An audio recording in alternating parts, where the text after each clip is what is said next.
Hey Spider Nation, welcome back to another episode of Spider-Man's Tangled WebShow. I'm Jonathan, and joining me tonight is James. What's going on, James? Not much. Just got off work. Had a kind of a stressful night. I don't really want to go on any personal things like that about work, airing it, over the internet. So let's say I had a kind of stressful night at work, but it's over with, and I'm looking forward to tomorrow. Not much. Just chilling, getting ready for the Power Ranger movie next week. Really excited for that. That's about it for my week so far. Just work and getting ready for the Power Ranger movie. As for my week this week, well, I've been on spring break, so yay, spring break! So John's a dick. Sorry, I apologize, but that is also a true statement. So, you know what? I will not disagree with James about that. But it also snowed, so I shoveled snow. Oh, it snowed here too. So I shoveled snow. What else did I do? I recognize that it is St. Patrick's Day, so happy St. Patrick's Day to everyone. I know James is wearing green tonight, and I have green on my socks. Oh God, John, I can smell that from here. I just took a shower, James. You couldn't possibly think it'd be that bad. But so yes, happy St. Patrick's Day. Little bit of housekeeping before we start this show. I don't know if anyone who watches this show visits my website, SpidermanFanrave.com. You might notice it's not there anymore. You might notice it's if you go there, you don't see anything. Well, at least you don't see what you saw before. I've not posted anything to that in like 6 months, I think it was, and I just got tired of paying the monthly bill for it, so I turned it off for a while. I still have the domain and I still have a full backup, so I can still turn it back on whenever I want to. I just turned it off for now. But Well, you're with a different Spider-Man site, so if you do any reviews of shit, you're doing it for them. yes, I'm also a staff member. Well, not a staff member, but like a contributor, I should say. That's a more appropriate term because I'm really not a staff member. Because I don't really make any decisions. I just sort of like, here's my review. There you go. I'm a contributor over at spiderfan.org, which I've also, I will admit, been like, I'm kind of behind on that. um, That shows you how much I read John's reviews, how I thought he was like active on that. yes, no, I just reviewed the Miles Morales book, and I'm like 2 issues behind on that because I just have not had the time to do that lately. Because, college life, and, like, I have to write stuff for college, so, yay! Like how your and was also your first thing. So it's like because college life and college life. You know what, James? I talk a lot and I say the same things over and over again. So, what was I even talking about? I don't even remember. Oh yes, You're doing reviews for a fucking website. oh yes, I'm a contributor over at spiderfan.org. So if you want to still read my reviews, go on over there. I've been reviewing the Miles Morales title for like 6 months, and I've reviewed all the back issues, at least of the 616 or Earth Prime, whatever it's called, post Secret Wars 2015 Miles. I think they're going back to 616. Yeah, I think it's just 616 now. I think they gave up on that Earth Prime crap after like a month. Because they realize that's very DC of them. They realized it's very stupid of them, honestly. I think they're going to keep 616 going forward since they're having the soft reboot next month or the next couple of months. So I think it's going to be mostly like them going, yeah, we're just going to pretend like the last 5 years never happened. Speaking of soft reboots, I guess that's kind of a segue into the one news topic that we have to talk about this week. No. Or however the Spider-Man 3 Venom theme went. Yeah, okay. There's a Venom movie coming out The next movie year. that Sony's been planning with Spider-Man 3. Yeah, okay, here's the thing. Like, this is the 5th Venom movie announcement that they've made, and it's just like... No, it's still the same one. It's just they're like, we got a release date again. How many... universe? Because we reviewed it twice now. It's like, okay, they said they were going to make a Venom movie after Spider-Man 3. That didn't happen. They said they were going to make... Spider-Man 3 one was stupid, because it's like, clearly Raimi's like, I'm killing this bitch. I don't give a shit about Venom. He's dead. Fuck him. Oh, wait, you guys want to make a spinoff? fuck you. It's like they were going to make a Venom movie after Amazing Spider-Man 2 because they were going to try to branch that whole thing out into its own universe, try to compete with Marvel because Sony was that desperate. And then, that never happened. Amazing Spider-Man 2, or how I like to look at it back now. I liked it when it came out, but then now when I rewatch it, it's clearly just double. Throw everything at the wall! And then it's like, okay, as much as I loved Amazing Spider-Man 2, what they were going to do after that with all those like cinematic universe plans, no, those sucked. I just love it how they had a viral marketing campaign for clearly referencing the Clone Saga, because it's like Miles Warren and his genetics, at Empire State University. And they go, let's set up a Clone Saga movie, guys. And then they're like, oh no, it's just viral marketing, and they put it in there as an Easter egg for us fans. They're not dumb enough to do a Clone Saga movie. And then they were going to do a Clone Saga movie. Oh my god! They were going to do Trouble. They were going to do Trouble as an adaptation. That's how fucking desperate you are. Young Aunt May movie. Seriously, thinking back on some of those old Sony emails, that's the funniest thing ever. Just knowing. Let's name off a list of movies that we're going to do. Clone Saga, a Ultimate Green Goblin movie that somehow was going to fit in between ASM 1 and ASM 2. No, that was an Ultimate Craven movie that they were going to try to do in between. But it was going to take place in between the movies and deal with Ultimate Goblin. And then they were going to try to do a Silver Sable movie, and then Silver Sable, Clone Saga, Scarlet Spider spin-off movie because of Clone Saga. And then they were going to have Venom. Then they were going to have Emma Stone. Trouble adaptation. Then they were going to have Emma Stone come back as, Jesus. Spider-Gwen was in the announcement. 2099 was in the announcement. Oh, man, I remember those days, but... A Spider-Verse movie. A Miles movie. They announced everything, didn't they? Well, the Miles movie is actually happening in animated form, but, oh my god, okay. But literally, remember, it's all going to culminate in our version of Spider-Verse. Which is Dan just announced that 2 months ago, which means you guys didn't have a fucking plan, did you? Oh my gosh, so... Yeah, a Venom movie is apparently going to happen. I'll believe that when I see it, which I know I never will. And the whole fact that there's rumors going around that they're trying to get it to take place in the MCU and they're trying to get Infinity War to add the black suit is the dumbest idea. It's no. It's you want to do a Venom spin-off movie to our universe, but not use our own fucking characters. And we're going to have zero rights to it. Because Avi Arad, and that's been his brainchild Spider-Man movie for the last decade now. Have fun with that, Sony. Yeah, it's Kevin. Do you honestly think Kevin Feige's going to look at that and say, "Oh, that's a worthwhile project"? It's Kevin Feige's going to look at that. If they see that, they're going to be like, "Oh yeah," but guess what? That's going to be Spider-Man: Homecoming 3, and Arad's not going to do shit with it. Yeah, it's Kevin Feige's going to look at that movie and say "Ha." Ha ha ha ha ha! Nice. No, if he nice joins joke. in, you see how fast you watch how fast the Venom movie's going to turn into Homecoming 3. Or yeah, it's 2. Do you honestly think Kevin Feige's going to let the Venom movie happen? Nope. Because it does fit. Okay, you can use Infinity War in the space stuff to do Battle World and him getting bonding with the black suit. I can see going, yeah, that's actually pretty creative. Let's do that for Homecoming 2. It's oh my god. So, yeah, a Venom movie has a release date for October 2018. Alex Kurtzman from ASM2's writing staff is going to direct it, apparently. And it's like the curse of McFarlane. Because any movie associated with a McFarlane kind of character, because he co-created Venom with Michelini, it's we're going to do a Spawn reboot. Still hasn't happened yet. Venom movie. Still hasn't happened yet. All right, it's just we just wanted to bring that up because it's there's nothing to say about this. It's just that sure is going to happen, isn't it? We know it's going to happen. Let's take a look at movies that we know of that are going to happen. A King Kong reboot happened. A Godzilla reboot happened in both sides of the Pacific. A King Kong versus Godzilla movie is going to happen. A DC Cinematic Universe is already happening. A Universal Monster Movie Universe is happening. Spider-Man reboot in the MCU is happening. More X-Men movies after Logan is happening.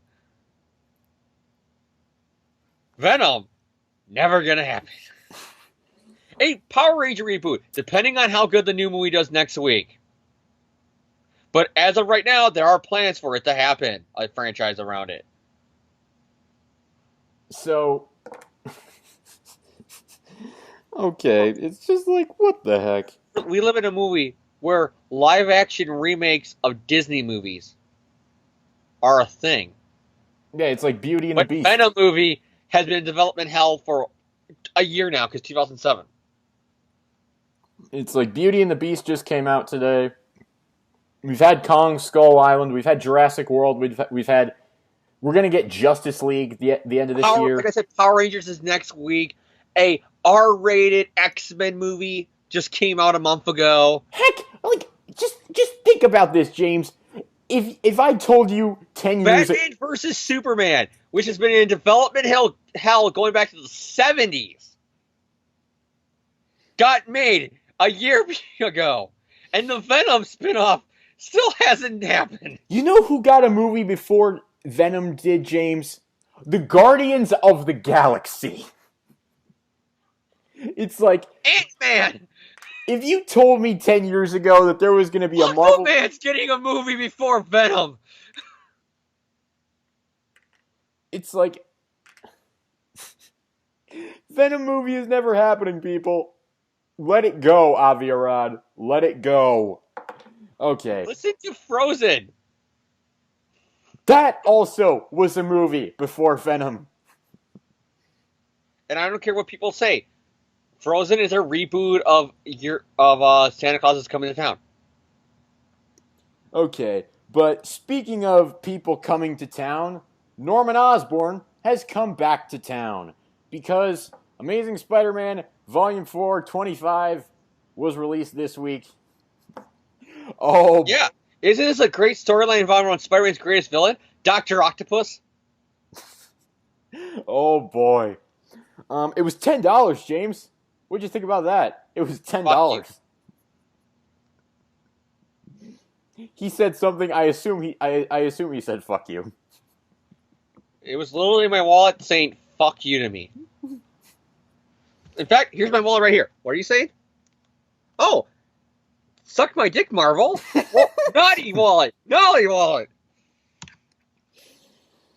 We're on YouTube. We can't use that kind of sensitive language around here.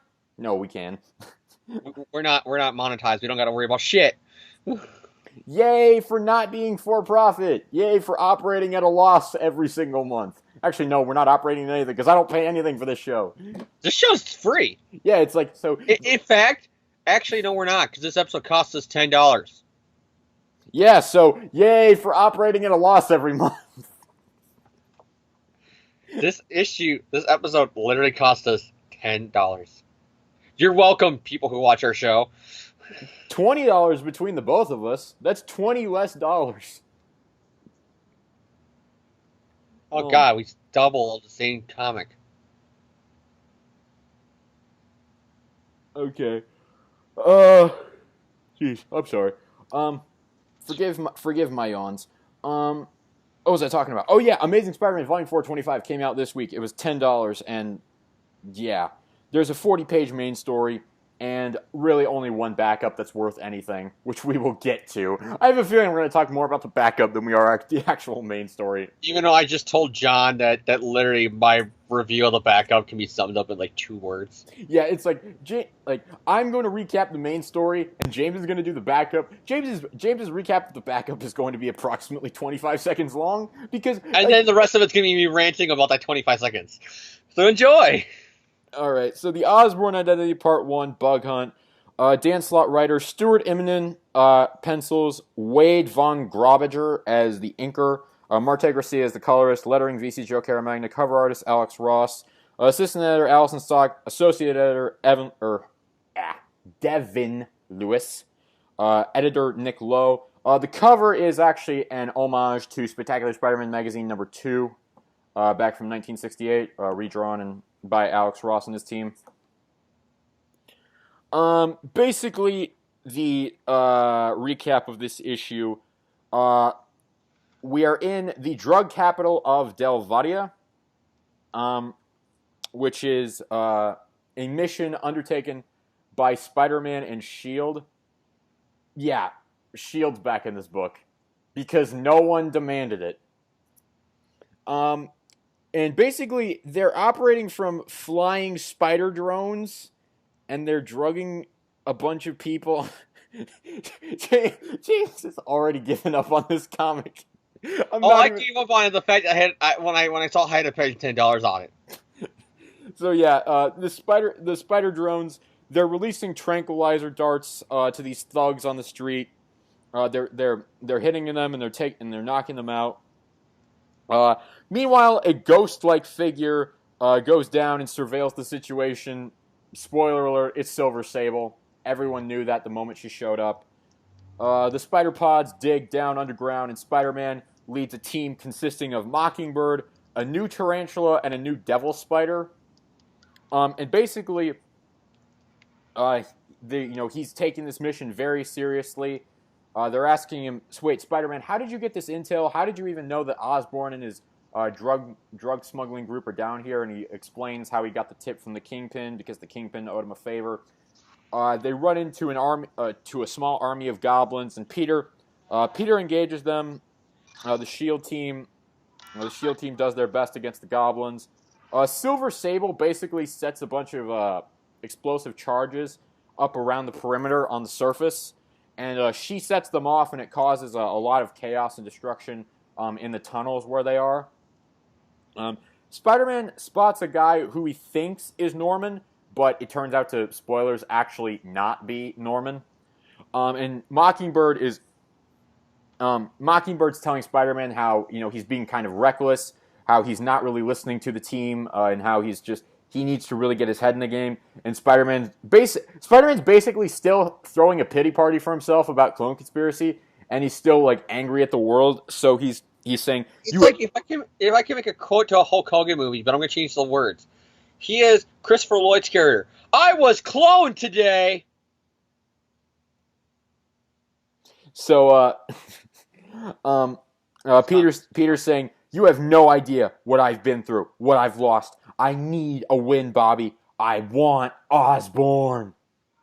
So Spider-Man and Mockingbird go after the guy they think is Osborn, while Silver Sable sets off the charges. So Tarantula and Devil Spider get all the Goblin soldiers and everyone out. They get them out of the tunnel. They chase the Osborn, the guy they think is Osborn, and they manage to apprehend him. But it turns out he's not Osborn. They just got the wrong guy, and Peter completely loses it, and he breaks the table. And Samuel L. Jackson basically says, "Feel better? I'll just bill your pal Parker for that. Just so you know, that was a spy table. They cost more," which I'll admit was actually kind of funny. That was a spy table. They cost more. And so I see James is disagreeing with me on that. But then we go to Norman's actual base, where Norman is. And basically we see that Norman has become the new Chameleon. Because, yeah, Norman's completely stolen the Chameleon's whole shtick. He's operating under different faces. But the thing is, he's actually using real plastic surgery. He's not wearing masks. He's using plastic surgery to do this. Because he's rich, get it? But James, also, don't you get it? That was what fans demanded after Superior Spider-Man, when we all said that It's clearly he wrote himself into a fucking hole with that goddamn plastic surgery to begin with. So, now Norman... Oh... You know how people get too much plastic surgery, how they start looking like cat people? Are we going to know a cat goblin from now on? Yeah, so Norman basically decides to undergo more plastic surgery. Meanwhile, Peter goes to visit Uncle Ben's grave, and he's brooding about Clone Conspiracy and how he was tempted to bring Uncle Ben back when... No, he wasn't! Yeah, he's like, I almost said yes, but I saw the Stacys again, George and Gwen. Jonah, the Rhino, we all had our greatest loves brought back just to have them die again. How do you come back from that? I don't know. You've done it 10 times, Peter. How do you come back from that? And again, How do you deal with your greatest love to come back? Because fuck you, Mary Jane. Buy renew your vows. Where we say fuck you to Mary Jane in the goddamn $10 Spider-Man book. You think about it. Okay, I'm going to stop because I'm going to bring this up when we go from my main review. So, meanwhile, Aunt May is being looked after by Betty and Harry and Harry's son Stanley, and Peter's just checking in on her, bringing her flowers because she did just lose her second husband. So it's like Peter's just trying to be a good nephew and say, "Hey, you need anything? Like, you just lost your second husband in like 10 years. You need anything? Is there anything I can do for you? These guys are here to take care of you because you kind of need it because you just lost 2 husbands in less than 10 years." Well, let's do a list here. Can we do this right now? Let's do a list real quickly of the people how Aunt May is fucking cursed. You had Uncle Ben. Nathan Lubinsky. Otto died 3 fucking times, and he died on their wedding night, technically, before he was brought back to life in the Marv Wolfman run. So he counts. Now J. Jameson Sr. She's cursed. Jarvis turned out to be a Skrull in Secret Invasion. Yeah, but he wasn't dead. Yeah, but still, he turned out to be a Skrull. Yeah, but I'm counting people who she loved who's dead.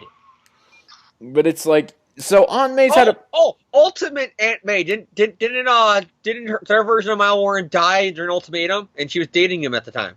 Ultimate Aunt May literally lost Peter. Like, that's worse than anything. No, I'm talking about love interest. I know, but still. But it's like... So Peter's going in to check on Aunt May, and he asks Harry, just keep her company, will you? And Harry's like, after everything you two have done for me, it's the least I can do. But then Harry tells Peter about what happened to Betty. And this is where, oh God. Basically, Ned's clone from Clone Conspiracy got hold of a cell phone before he died and called Betty. And Betty, like any normal person, is freaking out about this. Which is a good callback to continuity, because remember when Betty went nuts where she thought Ned was still alive after he died? Yeah, it's like, this is actually good writing here. Unfortunately... It's setting up her going nuts again, thinking he's alive. Yeah, it's like, hopefully Spectacular does more with this, because there is actually potential here. It's like, Peter's asking her, like, you're not really, like, you're a reporter. Why are you going to see a spiritual advisor? And she explains that Ned left her a voicemail, and she knows it's him. And Peter's like, oh, shit. Because it sets it up, because I still remember, because it's the issue where, like, they try to say that Ned was the Green Goblin. I mean, the Hobgoblin. And then, he goes and visits Betty. He's like, you're okay, Betty, right? Yeah, I'm fine, Peter. I'm mourning my husband, but I'm going to be fine. Okay, I just want to check out on you. You're my friend. Because you were acting kind of weird during the funeral. She goes, no, Peter, it's fine. I gotta get over this. Besides, my mom came over and she visited me, and me and my mom really helped me for this. And, goes, Peter, and then he's like out the door. And he walks 2 blocks. He's like, hey, wait a minute, her mother was dead 5 years ago. Yeah, it's like, oh crap, here we go. So it's like, yeah, it's like there is actually potential with this plot that I kind of hope Spectacular picks up. But yeah, so Peter and Bobby head out to the JFK International Airport because there's a charity event for the Uncle Ben Foundation that they think Osborn might have some interest in.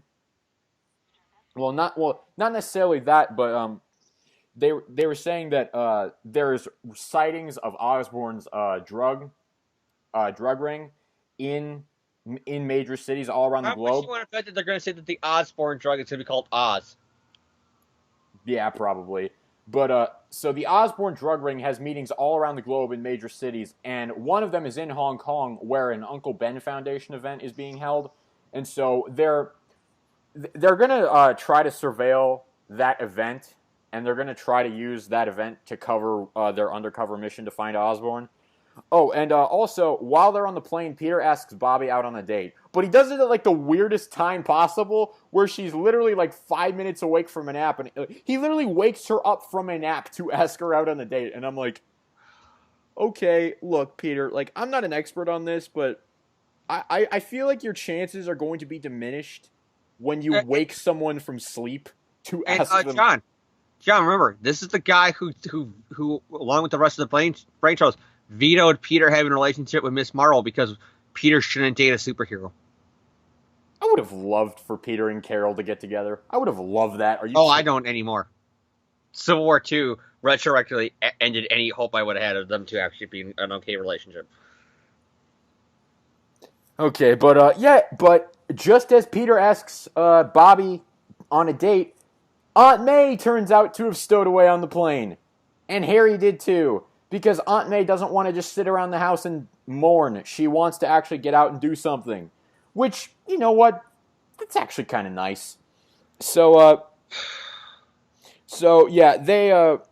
Peter leaves Aunt May and Harry with his Parker Industries Shanghai assistant. Why does Harry want to go? Because Harry's supposed to keep an eye on her. So he tags along with her so that he's technically fulfilling his promise to Peter. His whole thing is witness protection, and he's going right to the man who is in... He doesn't know that Osborn's there, though. It's like, they have not told them.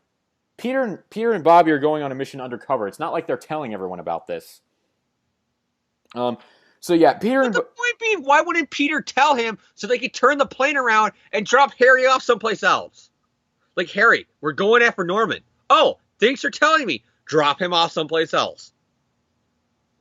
All right, but so Peter and Bobby suit up, and just a diversion from this recap for a minute. I will never get over the fact that this spider armor oozes onto him the same way the symbiote did. Like, I will never get over that. Like, it literally looks like the symbiote. It may as well be a symbiote.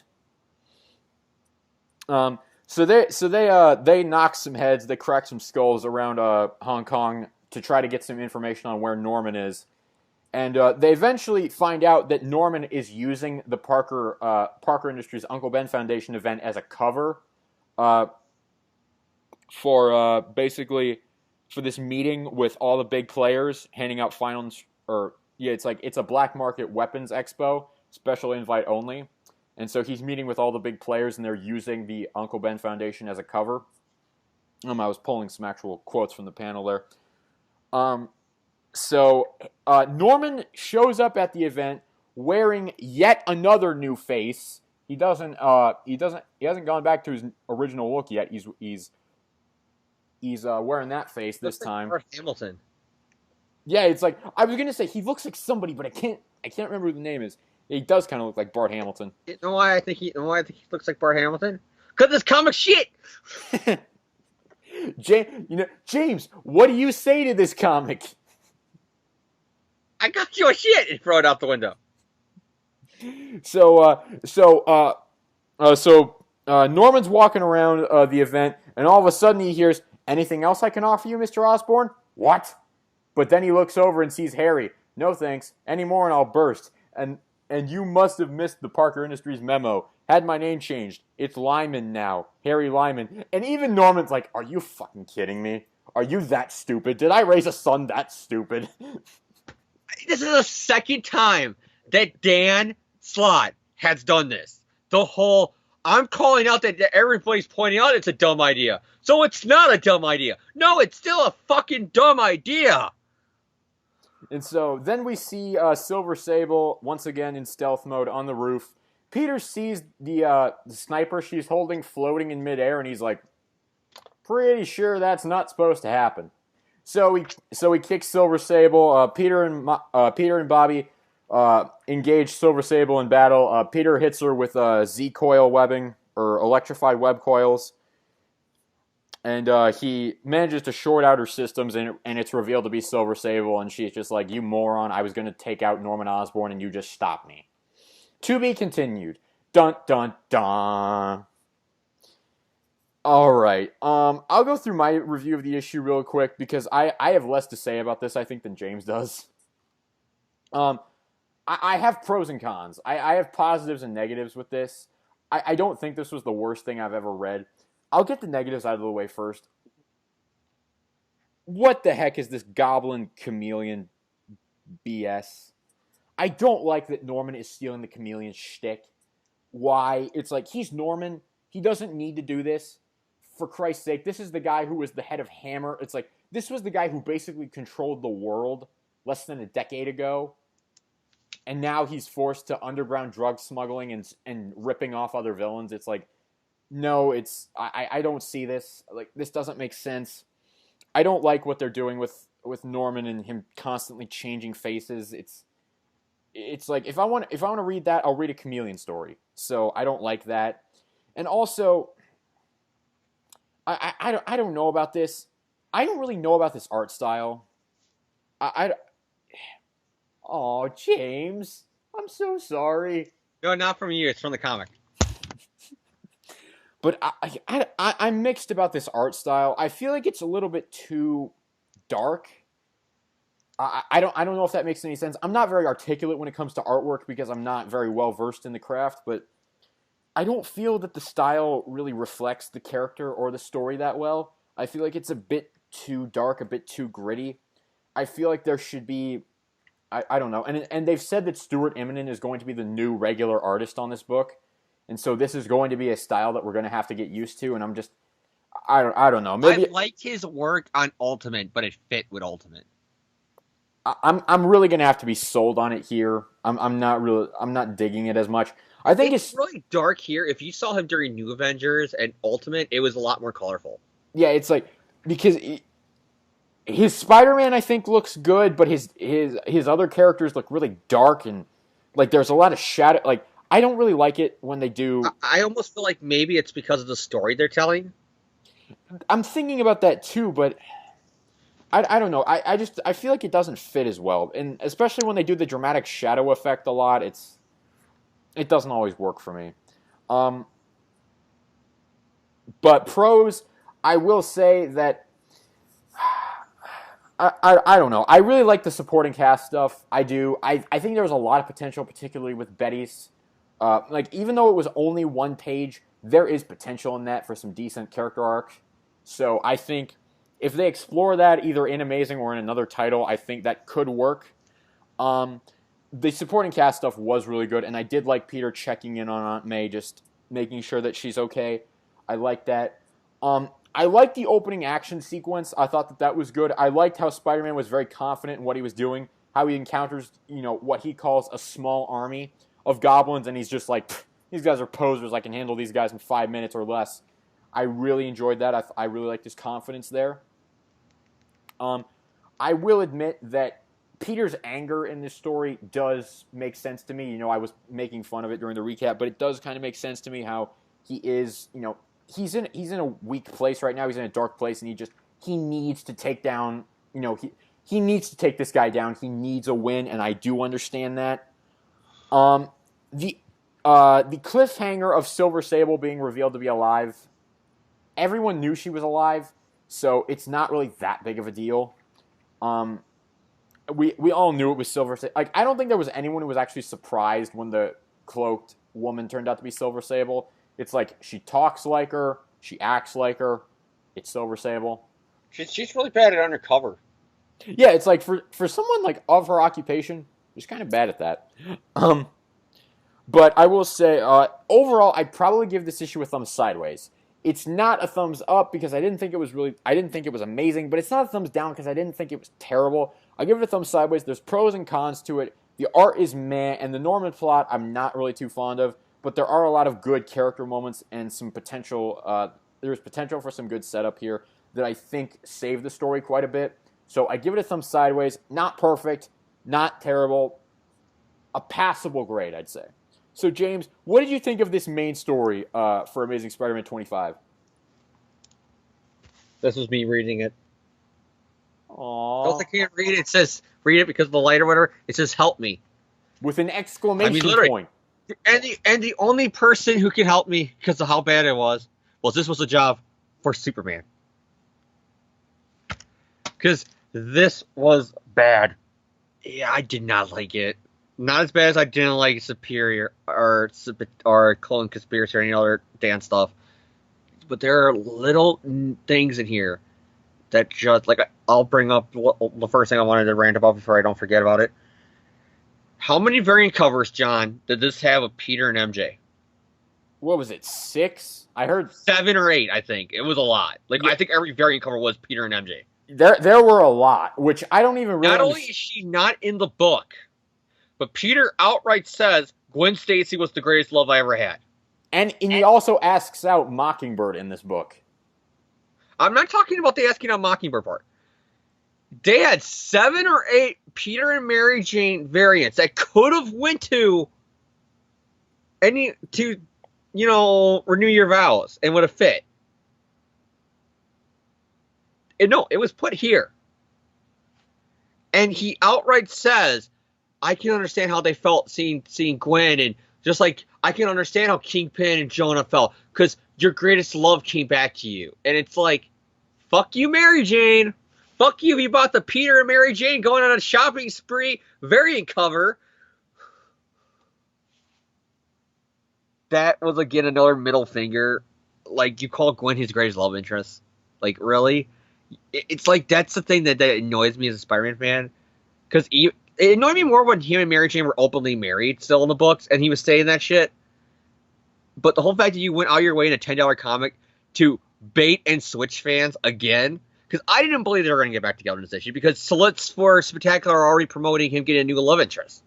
So that was your tip-off right there, that him and her are not getting back together, fans. But you were still tricking the people who might not know about Spectacular with the whole, look at how many Mary Jane covers there are, it's a big issue. And not only is she not in the book at all, but you outright say that his dead girlfriend, who's been dead for 50 goddamn years, is the greatest love interest he ever had over her in all their history together. That is another fucking middle finger, and that pissed me off. And then you get the rest of the story, where there is just so many guys. Like, Norman's gonna. Is that gonna be his thing going forward now? It's just plastic surgery, man. He said in this issue that he was thinking about going back to his original look, but I'm hoping this is just something that they contain to this arc and they end it, because this is something we agree on, James. Is we don't like this. Or is he gonna surgically get a goblin face made out of him, and he's the goblin forever now? Because I can see Slott going that route. Like him getting his face digital, like, changed to being green and, like, yellow eyes and shit like that. To be honest with you, I would prefer that over them just continuing this chameleon shtick. It doesn't fit the character. I mean, granted, yeah, go back to the Ditko issues. Norman was known for using disguises there, too. But here's the thing. That was 60s comic book cheesiness. Oh, he put on a mustache and sunglasses and people don't know it's Norman. This is 27 fucking teen. And this guy is wasting his money on getting a different plastic surgery for every different person he meets.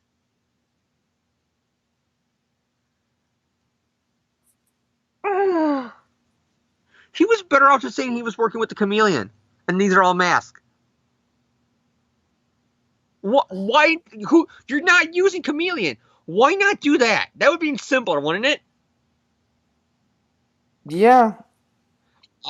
Chameleon, a known international fucking terrorist, is working with Norman on his international schemes. We know he has a history with Mysterio. Mysterio was the one behind the whole framing that Harry was dead thing. And I think even Norman. So, why can't you just explain away with Mysterio smoke and mirror illusion shit? No, he's getting plastic surgery every 5 minutes. And then going back and forth because he has to have the old face again for different people. I mean, that's dumb. Once again, I brought it up when John was reviewing it. You pointing out an error does not make it good writing. It just points out that it's an error even more. The whole Harry using linemen. Like I said, if you point out a mistake and call it stupid, that's not brilliant, clever writing. That's just being stupid and you know what I mean? It's like, to be honest with you, James, would you be offended if they just started calling him Harry Osborn again and just didn't even mention the lineman thing? Would you be offended at that? I think that's what they're going with at the end of this arc. Is Harry like, oh shit, he knows I'm lineman? So it's like just if he just started, if everyone's just started calling him Osborn again and he stopped correcting people, we wouldn't care. Just get this plot over with.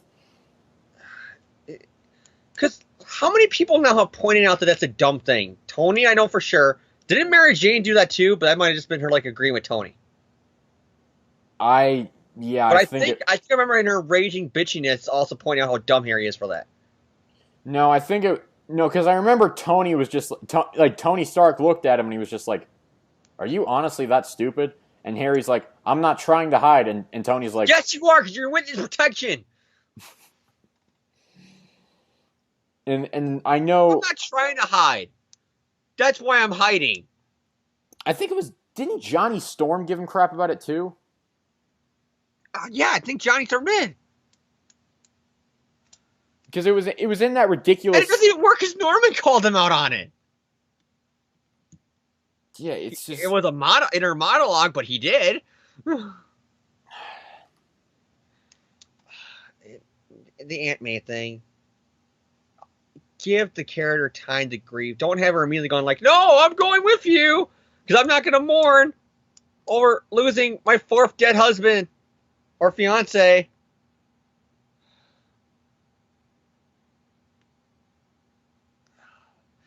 So James, I take it you didn't like this story very much. And Mockingbird. Did anybody? I still find it funny that Slott was promoting this shit like at the beginning of this volume, and then out of nowhere she got her own book and Shield got their own books, and so they were completely out of Amazing Spider-Man. And the second both of those books get canceled, Slott's like, "Oh God, now I can shove this back in my book again." Nobody wanted it. If we want to read these characters, we'll go read Shield or anything else. Yeah, because those books got canceled. That's why Slott reused them. Well, like, but that should have been Slott's tip-off. Okay, their books got canceled, and no one was ever asking to see Spider-Man and Mockingbird together. And did she say no? She never gave an answer because Aunt May and Harry cockblocked. Yeah, they never actually got an answer. So that leads me, if she would have turned him down and said, "This is a bad idea," no. Like, you're kind of a wisecracking asshole, and I was dated and married to for years a wisecracking asshole in the form of Clint Barton, so no. Then I'd be okay with it, because you can play it off as all Peter asked her out because she's hot, and she said no. Okay, whatever. Moving on. If they actually are, if Slott now actually is kind of tempted of making him a thing, that's the dumbest idea. Especially because 10 years ago, him and the other brain trust were like, "No, we're not going to use Miss Marvel as a love interest because we don't want Peter to ever date another superhero." Yeah, this I just didn't like this issue. So James, I take it you give -5 stars. All right, James, but we haven't even gotten to your main source of rage yet, though. I don't think. -7 stars. Yeah, there were other backup stories in here that Clash does Clash shit nobody cares about. Yeah, it's like fuck all. It's like Clash becomes like they're trying to deal with the idea of Clash being a crime boss. But he's the most bleeding heart crime boss I've ever seen in my life. It's like... It's just... Yeah, they're trying to set up Clash as a crime boss, and it's really... Just in the context of this story, it's not working. That's all we're going to say about that. But then... There's nothing else... Are you shocked there was no, like, one by the Spectacular creative team? Like, to set up their book? Yeah, I will say that. Because I thought for sure that one of the backups was going to be like Spectacular issue 0. Yeah, I'm shocked that their book's starting in a few months and they didn't get a backup in this. Yeah, I will say that was kind of a little bit jarring. But there is one backup story that we do have to talk about. It's basically... Slott's love letter, again the Doc Ock. And Marvel Comics desperately trying to ape the movies because they put it after the letters page. It's a post-credit scene. It's... Alright. James, will you give us your 25-second recap of this? Oh, wait, hang on. I got to give the creative team first. Hang on. Dan Slott, writer, Giuseppe Camicoli, penciler, Cam Smith, inker, Jason Keith, colorist, VC Joker, Magna, letterer, same editors. James, will you give us your 25-second recap of this? And I'm not saying that sarcastically. Like, James and I both agree. There's about 25 seconds worth of recap material in this. Like, there's nothing to this except what James is going to tell you. Otto walked around in a clone goddamn Peter's body that everybody fucking called when he came back, when he was starting to tease his comeback, and they knew it was a clone storyline upcoming. Walks around in that. He talks about how, oh my god, this clone body of Peter is so awesome. He has flashbacks. Once again, the continuity porn, because we need to remind you all the shit that Doc Ock has done over his career. And then Otto ends up as a member of Hydra. Hail Hydra. The end. And it's actually... Ock gets himself a new costume, and he calls himself the Superior Octopus. And also... And because it's a Peter clone body, he may or may not have the spider power. So, Superior Spider-Man's back because you demanded it. Actually, people did demand it, but... this is one time where people did actually demand it. But, yeah, he has the spider reflexes. He has an octopus sense. He literally says octopus sense tingling, and I'm just like, I really want to bash my head on. No, it's the spider sense. He's just saying octopus sense. Yeah, but it's like he literally says octopus sense tingling, and I'm like, I kind of want to bash my head on this desk right now. Like, I was just like, are you kidding me? We're in a world now where Slott is once again trying to say that Otto is the better Spider-Man than Peter Parker was. Because here's why I got rage. What's the whole point of promoting the end of Parker Industries being an Osborn storyline when everybody now knows what's going to fucking happen? Otto in Peter's body is going to somehow take back control of Parker Industries and run that son bitch to the ground, ending the company. Well, the thing about this clone... But it sets it up perfectly. Because how do you set up the status quo of everybody hating Peter Parker again? Everybody thinks him and Spider-Man are Nazis.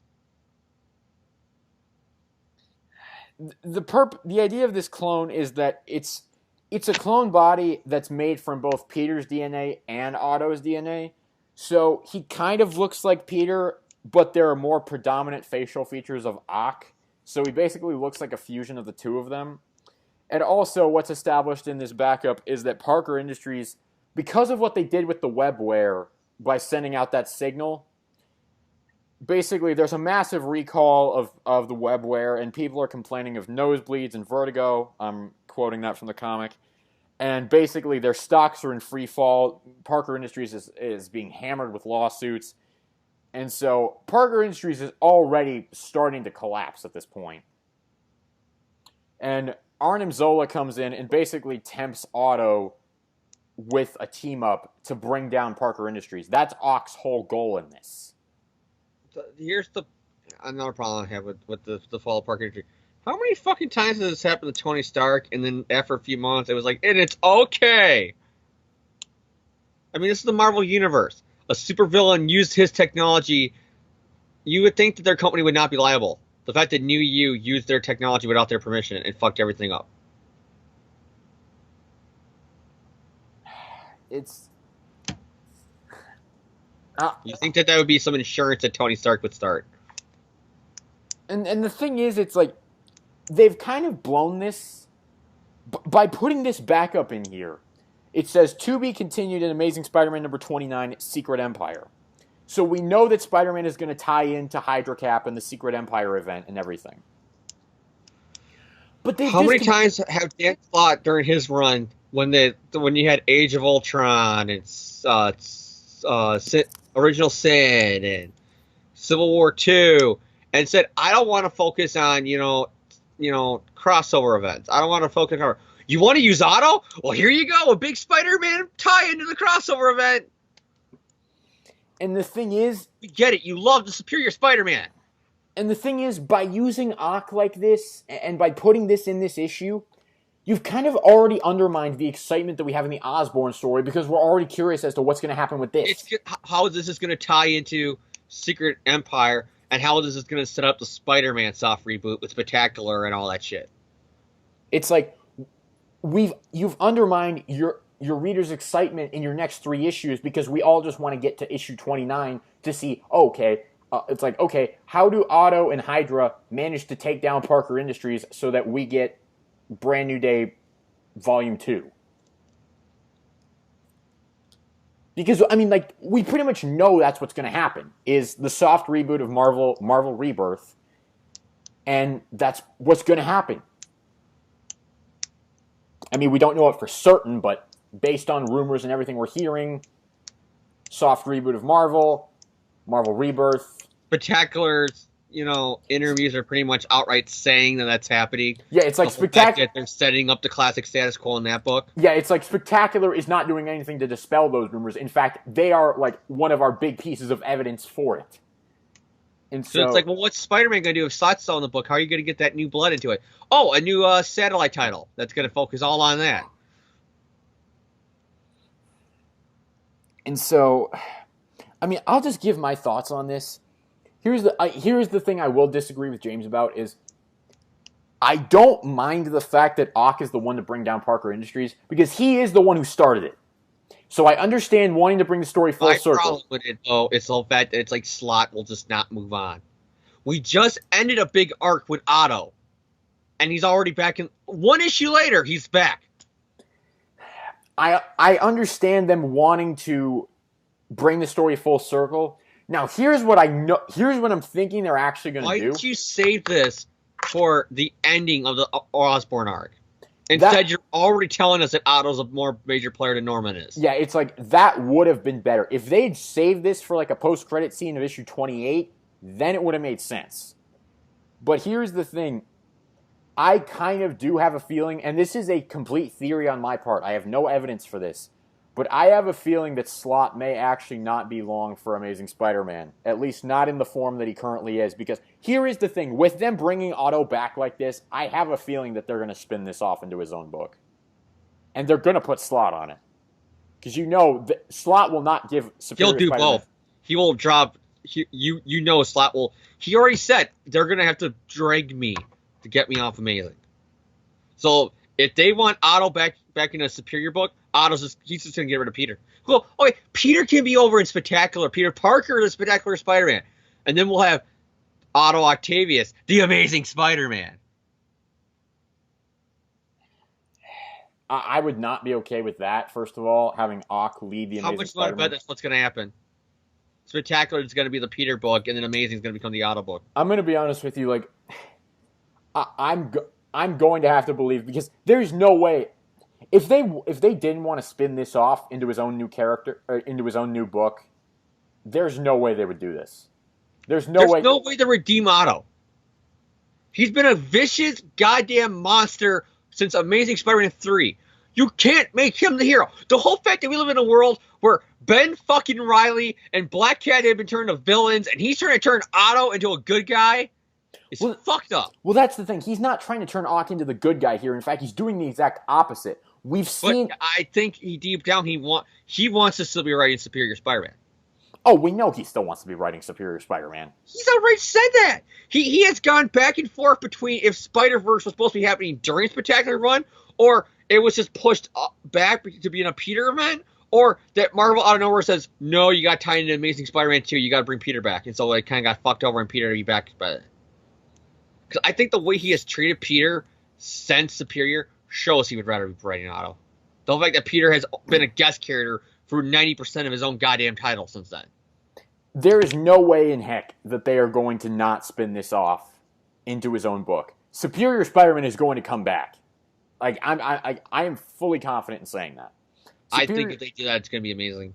Superior Spider-Man is going to come back, and it wouldn't surprise me if...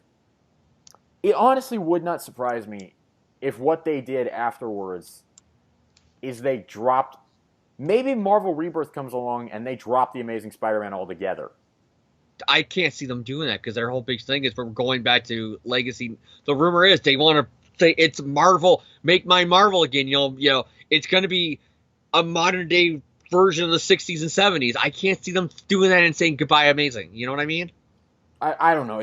We know so little about it. We don't have confirmation about any of this. DC, when they did their reboot, Snyder was having a 52-issue run of Batman. So what did they do? They took him off the main Bat book, and they gave him his own book over there.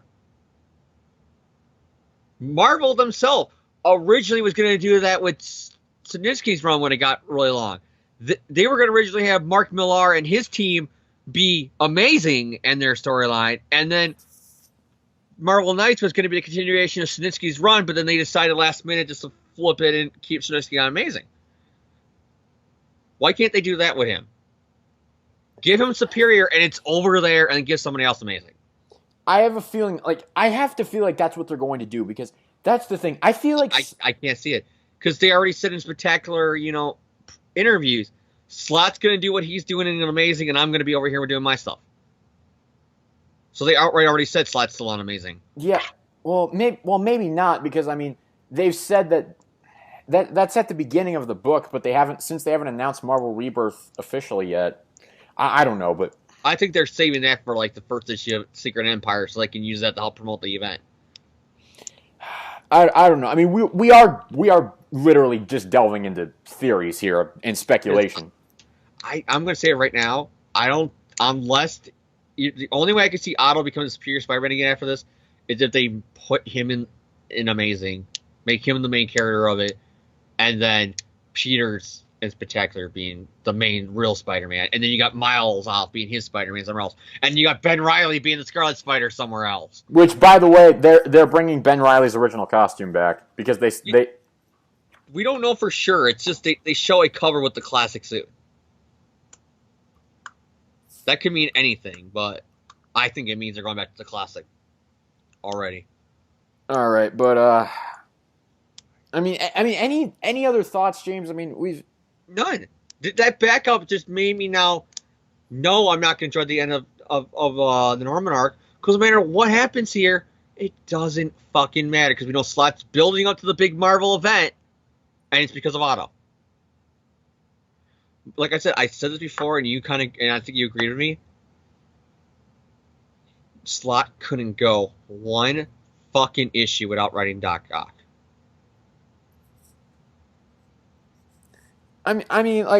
Clone Conspiracy did so much work to bring the character back. I guess that he was never gone. Well, true, but it's literally one issue after Superior ended, they had the Autobot. The Auto Living Brain thing. He has never stopped since Superior, since Amazing 700. He has not stopped writing Doc Ock. Well, no, he's always been somewhere in Amazing. Well, okay, Amazing Volume 3, he wasn't in it originally. He was only in Spider-Verse. It was Amazing Volume 4 that they had the Living Brain Octobot thing. No, that was this volume. It was Volume 3, the first issue of that. No, it was not, James. It was actually... The Living Brain Octobot was Volume 4. I remember because we talked about it.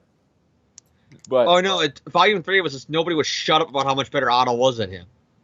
Yeah, it was Volume 3, it was Silk and Spider-Verse and Anna Maria. That Volume 2, that's still what pisses me off with it.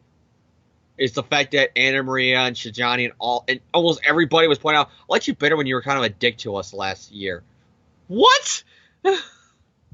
It was like, you do realize that Otto was a terrible person, right? I was waiting. Why didn't he ever have that goddamn moment with her?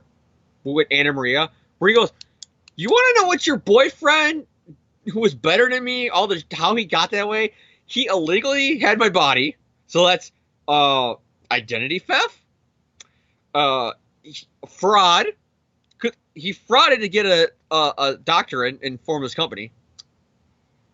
So fraud, identity theft, attempted murder, murder, genocide, conspiracy, molestation, and attempted rape. And he never did. He just took it. He just sat there going, yeah, he was better than me with some things. No, he fucking wasn't. Yeah, it's like, Peter, stand up for yourself, all right? But... No, he can't, because Slot has to tell you how much... Remember, during Spider-Verse, who was the guy who did everything awesome? Who was the guy who inspired the Uncle Ben Spider-Man during Spider-Verse? Who was the guy who technically was the real leader? Well, Peter, who they were saying was the true one because he was 616, was just like, I don't know. James, Like, I remember? still remember there's another podcast I watch on YouTube called Back Issues, and when they reviewed Spider-Verse, I loved it how the host of that show was getting annoyed as his two friends, and I think his girlfriend too, who are not really big in the comics, were like, "Oh, so Otto's the real hero here." No, Peter's still the main guy. No, but Otto's the one who's doing everything. Otto's the one who everybody's talking about how awesome he is. Otto's the one who's inspiring Uncle Ben. And remember, James, it was around this time last year where I got into that major rant about the living brain in Peter Parker because Peter outright held the idiot ball as superior and said, "You're better than me." Yeah, Peter legitimately admitted that Otto was better than him, and I went into like a 2-hour rant about how much I basically hated life because of that one moment. That was a year ago? Yeah, that was around this time last year when that issue came out, and I was like, "Are you kidding me?" I was such rage. Remember, that's a year ago. I broke a pen. I snapped it. Oh my gosh. So, now that we're done theorizing, do we have any other thoughts on this? No. I have a feeling James is just like sending mental middle fingers to everyone right now. This was just bad. There's no way around how bad this is. And like I said, I used to like Doc Ock. He was one of my favorite villains. One of my pushes for the new upcoming Homecoming was Otto should be the main villain of the first movie. And now it's to the point that he did what he's doing the Ock now, what he tried to do with Carly Cooper. And just shoving him down your throats as the superior Spider-Man, as the superior supervillain, as get over Doc Ock. Move on, Slott. Write about somebody else. You hardly used Norman, and now you're using him again, and you already undermined the goddamn Green Goblin. All right, but so that's going to conclude our review of ASM 25. That's also going to conclude this episode of the podcast. We don't really have anything else to talk about this week. So, James, any final shout-outs or words for the listeners before we sign off? Goddamn, I hope the Power Ranger movie is good next week because my other favorite hero, I have lost all hope. Oh, James is the lowest. Hello, darkness, my old friend. I'm not going to say the rest of it because I want to get YouTube on my ass again. All right, my shout-outs this week. Marvel, Stan Lee, Steve Ditko, all of them. Thank you for Spider-Man. What else? I don't really have any other shout-outs this week. Fuck you, Dan Slott. That's my shout-out. Okay. Imagine if I just ended the podcast on that. But I won't. Remember, this is the guy who got his job with a Spider-Man because literally the rest of the Marvel editors and shit like that came out and going, "You just want to write Spider-Man, don't you?" Yep. Okay, here you go. Here's the keys to the kingdom. All right, but so thank you all for tuning in. We hope you enjoyed this episode as kind of depressed as we were about this comic. I wasn't totally negative towards the Osborn story. I wasn't totally negative. I said some positive things. I didn't. Yeah, James didn't. And he holds no shame about it. He holds no shame. It was shit!